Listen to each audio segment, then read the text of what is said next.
Well, today we're going to be changing out the sprocket and chain on this 2018 RMZ450. We've been running the aluminum rear sprocket and we're just not getting many hours out of it. Being a 450 and down in South Florida, the sand is just brutal on them. You can see the side-to-side slop it's way overdue. We've got a couple teeth are breaking off. Definitely time. But yeah, it'll probably be the last aluminum sprocket I run down here. I think we're gonna go to the hybrid sprocket with the aluminum center and the steel teeth. So we just got our sprockets and chain in today from Rocky Mountain ATV. Went with the JT front sprocket, and the rear is this is the hybrid sprocket, the JT sprocket's twin star, steel and aluminum hybrid. So this thing is supposed to last up to 6 times longer than your standard aluminum rear sprocket. So we're gonna give it a try and see how it holds up. And then we've got a gold primary drive X-ring chain here, 114 link. So I'm gonna get that put on. I think it's gonna look really good. So I'm gonna start getting all this off. 8mm for that, 12 and a 10 for the chain adjuster, and leave the 32mm for the rear axle nut. Let me get this off and I'll get right back with you. Alright, so we got the rear sprocket unbolted, the front one off, and one thing I was going to show you on the rear caliper, I like to take a flathead screwdriver, stick it in here, and just gently push that piston back a little bit. Just be careful you don't tear up the pads. You don't have to use that much pressure.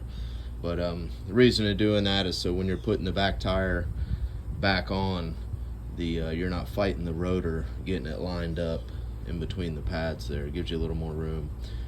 But make sure once you do reinstall the rear wheel that you pump the rear brake a few times to get those pads back up against the disc, the rotor.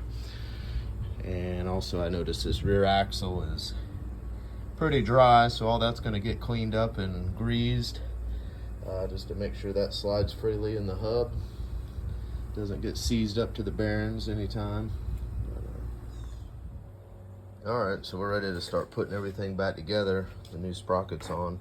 I did want to show you this. This is the sprocket they sent me last time for the front, which is incorrect because it doesn't have the holes in it for your locking tabs to fit down in. This is the correct sprocket here. It drops right down in, and then you got your tabs to fold up over the bolt, so you don't have any problem with that bolt backing out. And also the washer,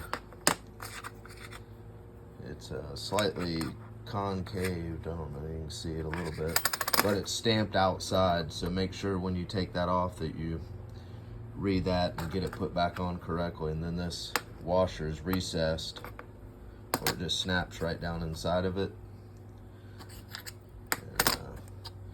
And, so I'll start getting this put on, and excited to see what it looks like. Alright, so I've got everything back on, everything tightened up, axle greased up, put back in. Thing looks great. It's a primary drive X-ring chain. It was 114 links. One of the first times I put a chain on and hadn't had to cut a link out, but 114 links fit perfect.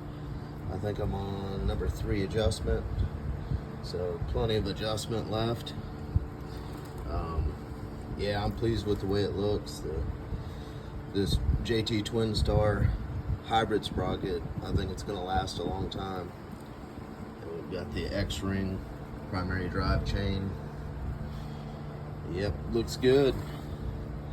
I'll get back to you with the next project.